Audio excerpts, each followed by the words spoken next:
Tomorrow's the last day of the summer enrichment courses. I took 2 classes.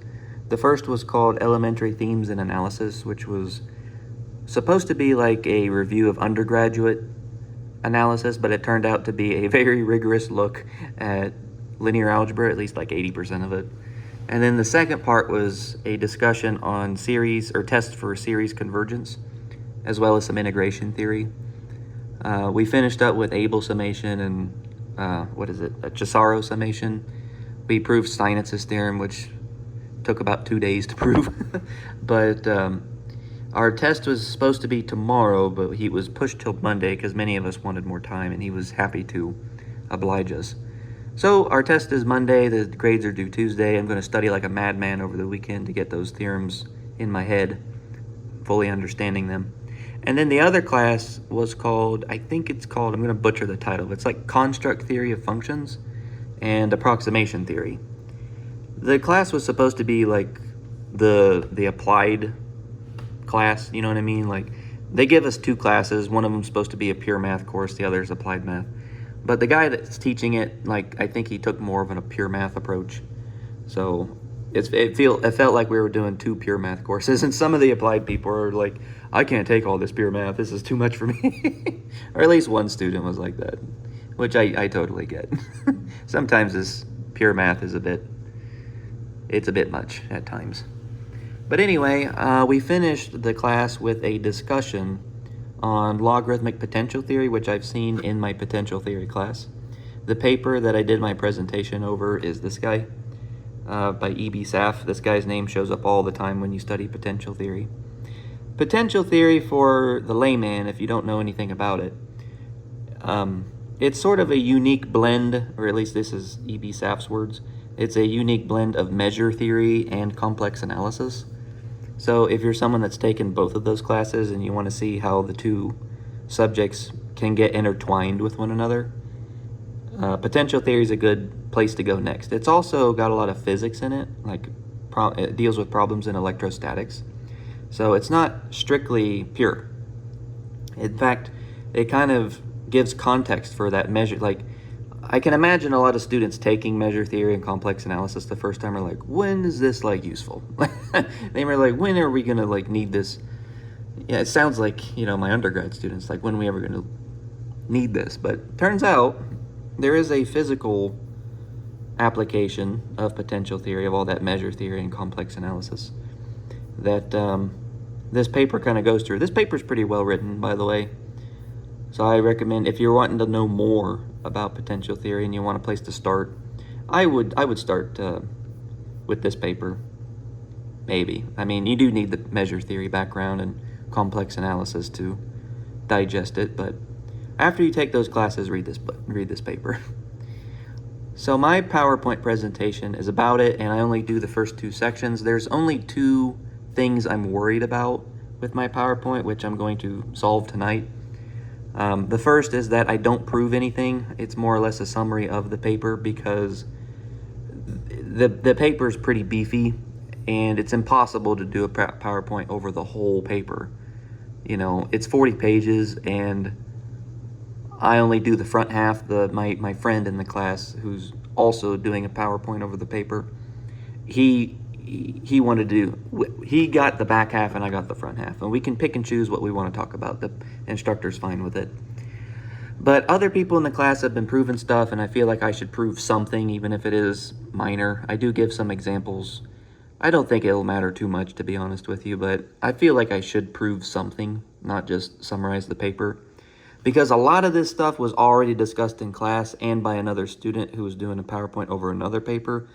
And he kind of used this paper that I'm doing as to like supplement his PowerPoint. So I'm a little bit scared about just repeating the same stuff that other people have heard. The second concern I have is that, well, as you might know, I mentioned earlier, it's a long paper. I'm only doing like the first 2 sections. And we only have at maximum 30 minutes to talk. And really, we're supposed to shoot for 20 to 25 minutes. 30 minutes is the maximum. And there's just so much stuff to talk about. That's why I took all the proofs out, because there's just so much here that 30 minutes flies by really fast when you're going through this. But anyway, my goal for tonight is to kind of whittle it down and figure out what is the most important stuff to talk about. And I thought I'd make a video just going through this very briefly and quickly. And like I said, I'm going to talk about these two sections. So the first section discusses these three different ideas from potential theory: transfinite diameter of a set, capacity of a set, and the Chebyshev constant of a set. And these three ideas get linked together in what's called the fundamental theorem of classical potential theory. So just a little theorem, nothing super big. That's how I'm going to finish the first section. And in the second section, I developed some machinery about harmonic functions that my friend in the class is going to need in order to talk about his presentation. Although he has this PowerPoint, so he should know what it is specifically I'm going to talk about and how much he needs to develop himself for his PowerPoint. Okay, so the first thing we're going to do is we're going to define this notion of transfinite diameter. And it comes from, and as the name might suggest, it kind of comes from a geometric standpoint, or at least we're trying to analyze a geometric problem. We fix some compact set E in the complex plane, we put in points in it, and we want to spread out these points as much as possible. And from a mathematical standpoint, what we mean by spread out is we want to maximize the geometric mean between pairwise distinct complex numbers. So we don't want to count, so if this is a complex number and this is a complex number, we have the distance between them. We only want to count this once. We don't want to count, it twice by looking at just, swapping the two. This is going to be considered the same as this. We also want to choose two distinct points. We don't want to choose the same point twice because then you're going to get 0. So a little bit of combinatorics tells us that there are n times n minus 1 over 2 different pairs of endpoints. And we want to study this quantity. So this quantity doesn't have a name in the paper.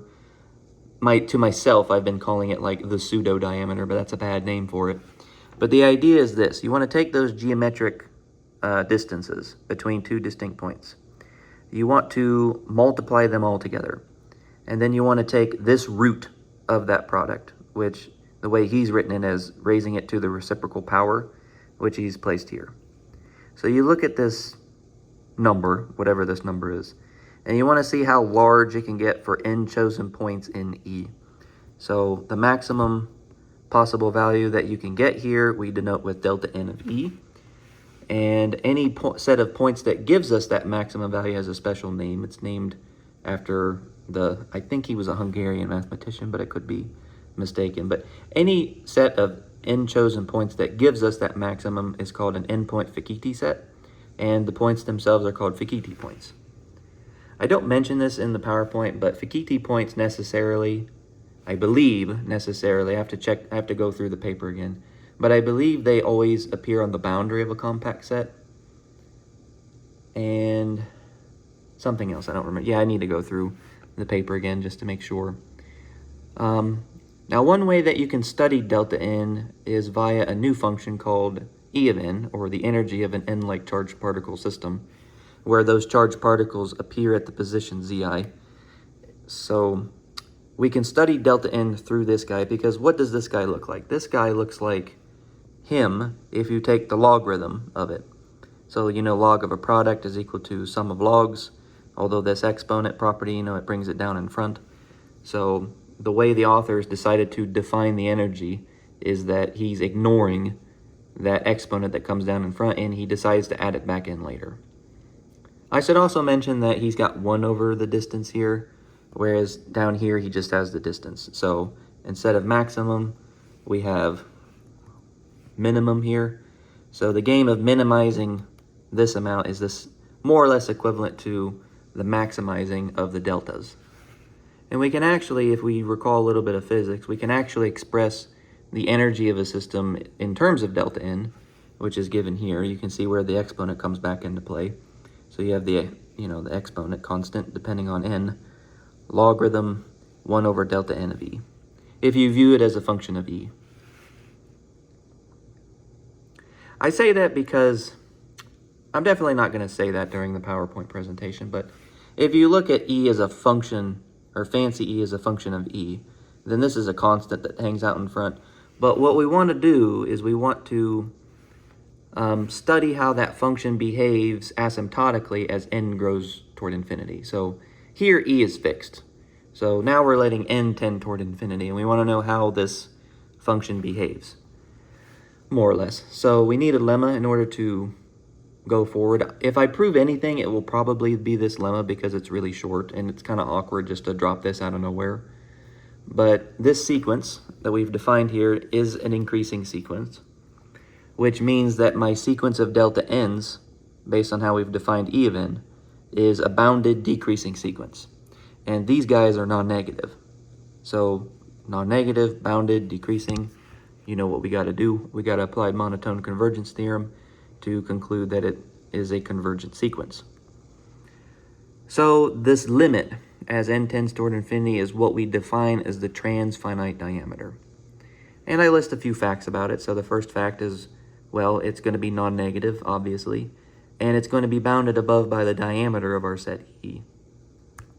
If we view tau as a set function, we see that it has the monotone property, meaning that if A is a subset of B, then the transfinite diameter of A is bounded above by the transfinite diameter of B. But it does not have the subadditive property, which means that we can actually find two sets A and B whose union, take the transfinite diameter of that, exceeds that of tau of A plus tau of B. It is possible to find sets that do that. So viewed as a set function, tau is not a measure. And then I go through an example. So if we consider the closed disk of radius r, you can show, I don't do it here, but I'm just going through a rough example.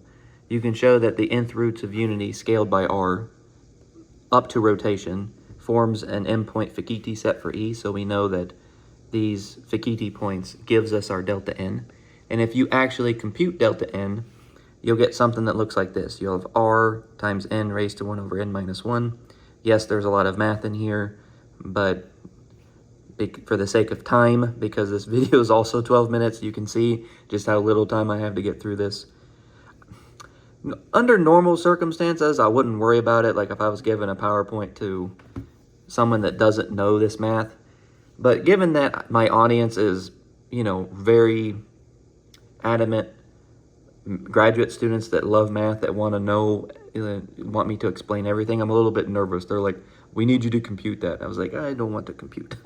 Let me just summarize what the paper said, because look, if EB-SAF didn't do it, then I'm not going to do it either. But for the sake of, getting better at math, I probably should go through the exercise. But this limit as n tends toward infinity gives me 1, so r times 1 is r, so that means the transfinite diameter of our set E is equal to r. And we notice that r is actually the radius of the disk. So in this example, we see that the transfinite diameter is actually strictly less than the diameter of our disk, which I thought was, it was a thought that occurred to me. Is like, when is it ever less than the diameter? Then I read the example. I'm like, oh, wait, I'm an idiot. You don't have to think that hard. You can just use a disk. Okay, so that defines the first property, and then the next one, or the first term, and then the second term is called capacity, which we've talked about a lot in the class, as well as with the other student's presentation. He talked about capacity too. Now, the teacher defined capacity in a different way. He looked at it from like the Riemann mapping theorem. I don't want to get into it because I actually skipped it from this PowerPoint because I don't want to talk about what he did. But the way we approached it was, or the way I approached it was the same as my friend in the class that did it. So I'm going to go through all this pretty quickly when I go through it in class. But it's, so what we have is we have our compact set E, and we consider the family of non-negative unit Borel measures mu that are supported on E. And then we define the logarithmic potential with respect to mu as the following integral. So it's the integral of log 1 over distance between z and t with respect to t. And it's viewed as a function of z. So that's our potential. And then we define the energy of that potential to be the integral of the potential. This time we integrate with respect to mu z. So we get this double integral. Now the Robin constant for our compact set E is defined to be the infimum over all possible energies with respect to different measures from this family. So we want to consider what's the smallest possible energy that we can have over these unit non-negative Borel measures with okay, I guess it would be compact support because E is compact. So the Robin constant is denoted VE. I'm not really sure why they chose VE for the Robin constant. Feels like we should be using R or something else, or rho, I don't know. But we use V. And we make two observations. The first is what happens if the Robin constant is infinity. So if the infimum is infinity, that means all other mu's can serve as a minimizing measure because what this is saying is that all other measures are going to give a number that's bounded below by infinity. So what else could they be? So any measure from here is going to be a minimizing measure. However, if it's finite, then Frostman's theorem, which I don't prove or state here, tells us that there exists a unique minimizing measure denoted as mu sub e. So we get this unique minimizing measure that we give a special name. It's called the equilibrium measure, and its corresponding logarithmic potential is called the equilibrium potential for E. All right, now, once we have the Robin constant, we can define the capacity of a set E as the Euler constant E raised to the negative Robin constant. So this is kind of the way I was introduced to capacity when I took potential theory the first time. We defined it differently in the approximation theory course. It used like Riemann mapping theorem and a bunch of stuff that gave me a headache. So if the Robin constant is equal to infinity, that means the capacity of E is obviously going to be 0. You can just figure out how that behaves asymptotically as VE tends toward infinity. And any set of 0 capacity is called polar. And the reason why they're called polar is you can think of it as this way, is that polar sets are too small to hold any charge. And now we have a theorem that connects the idea of transfinite diameter with the capacity of a set. And it's actually kind of amazing when you see it. Or I don't know if amazing is the right word, but it's a little bit of like, oh, that's kind of, depending on your perspective, it might be disappointing. But it says that if you have a compact set E, then its transfinite diameter is equal to its capacity. They're the same thing for compact sets. Moreover, if the capacity of E is positive, then the new measure of our Fichiti set Fn, which is defined to be this summation that I've defined here, where these delta n's represent the point masses at zk, this measure in and of itself converges in the weak star sense to mu of E. So weak star convergence, it's easier if I just write it down to explain, but the idea is that for any given function, continuous function, defined on the compact set E, if you take the limit of the integral of f with respect to this measure and let n tend toward infinity, then that will converge to the integral of that same function f with respect to that measure mu e.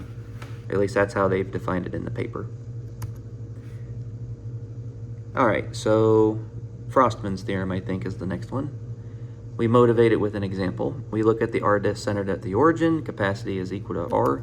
We showed that before. And we can actually show that the mu measure mu of E is actually equal to the averaged arc length measure, ds. You take the arc length measure and divide by 1 over 2 pi r, which gives you the circumference of the disk. Knowing what we know about the logarithmic potential, we can actually compute it, so we just plug in the stuff that we know. Here we substituted z equal r ei theta, and this integral can be computed honestly, and you can see that it's actually constant on the set E, and then outside of E, I believe it diminishes, it starts to decrease after that. I remember the picture that they drew associated with it.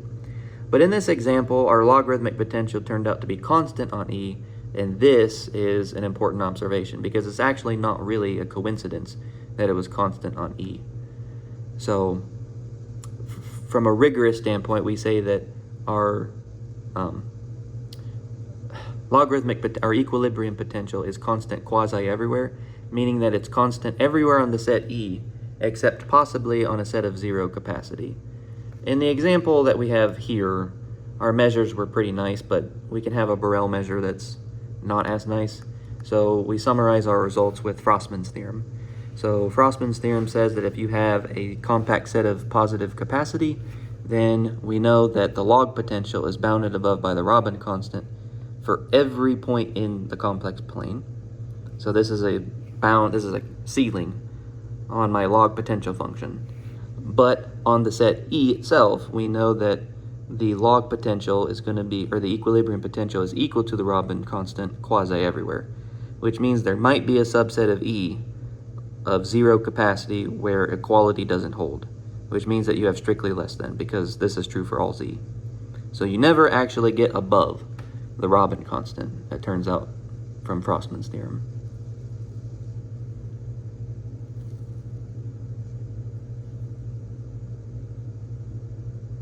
I'm debating about whether or not to include that picture. It would be a nice picture to include, but I don't know. It's less work for me if I don't do anything. So that is capacity. So we've defined these two guys, and now we need to introduce the Chebyshev constant. So because we've talked extensively about Chebyshev polynomials in class, I am going to go through this super fast. So you have a compact set E. You have a family of polynomials with degree at most n-1, denoted as follows. We have the supremum norm on E. And then we take the minimum possible value of the norm of Zn plus Pz. Remember, Pz has degree at most this. And you look at the minimum possible value this norm can have over all polynomials from the family. And this constant is called Tn of E. So I should mention, never mind. It's not important if I mention it.